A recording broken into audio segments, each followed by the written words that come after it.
kalau hukumnya bercadar Ustadz, seandainya bercadar, terus orang tua tidak membolehkan, sedangkan niat sang anak pengen, maksudnya bercadar itu ya demi demi orang tua besok, bukan hanya di dunia kan, besok di akhirat gitu loh. Ya apa hukumnya anak bercadar terus ditentang sama orang tua? Ya, bismillahirrahmanirrahim. Begini, menutup aurat bagi wanita itu sangat penting sekali. Itu adalah kewajiban syariat. Jadi kewajiban agama itu bukan hanya sholat, bukan hanya puasa, ya, bukan hanya zakat, tapi juga ada banyak kewajiban seperti menutup aurat. Menutup aurat di luar sholat, di dalam sholat itu beda. Saat orang sholat itu lebih ringan, baik orang laki maupun perempuan, aurat di dalam sholat itu lebih ringan. Tapi kalau di luar sholat itu laki pun harus tertutup rapat, tidak boleh auratnya terlihat oleh wanita yang bukan mahramnya. Apalagi wanita itu kehormatan keluarga, sangat aib kalau ada anak perempuan atau istri keluar rumah buka aurat, itu sangat aib.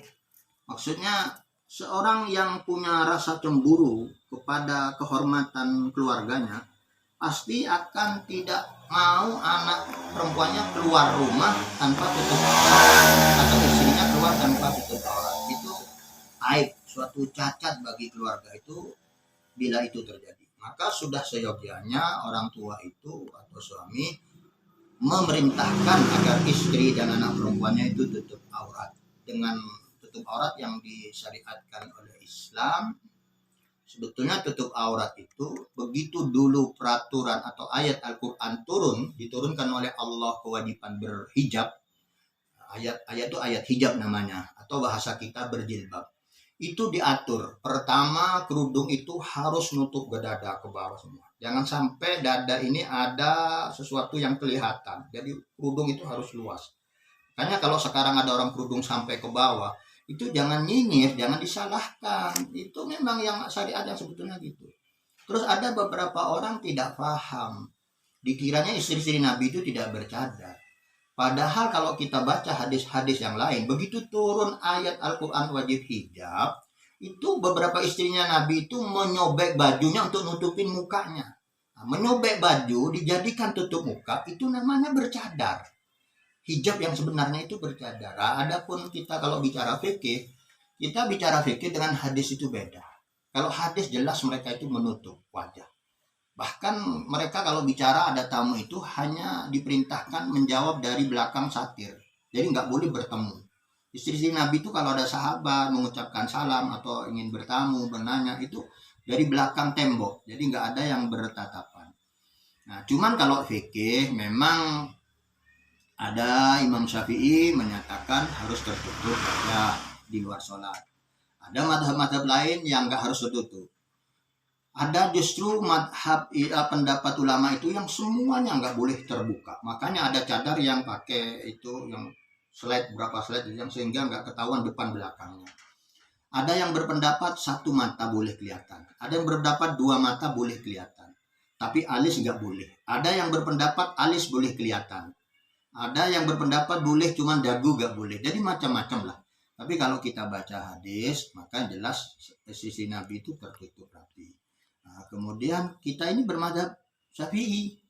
Para ulama di Indonesia ini, para kiai khususnya para orang-orang NU itu bermadhab Syafi'i. Justru bermadhab Syafi'i harusnya tutup wajah atau bercadar dengan gaya cadar yang mana saja silahkan, tapi yang baik itu bercadar.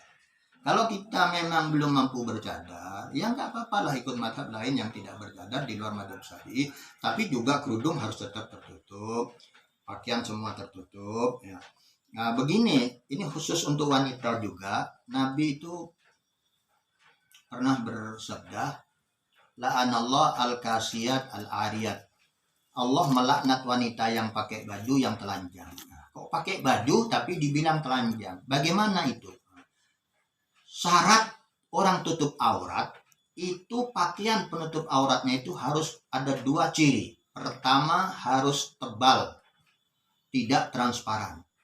Kedua, longgar, tidak rapat, tidak rapat ya.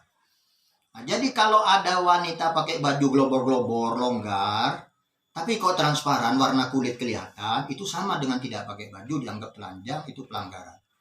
Atau ada orang pakai baju tebal, kaos umpamanya, tapi ketat, ketat, sampai bentuk payudara kelihatan, pinggul kelihatan. Banyak ibu-ibu itu walaupun ngantar ngaji kadang-kadang kelihatan pinggul, celana dalamnya kelihatan. Itu sama dengan tidak pakai baju.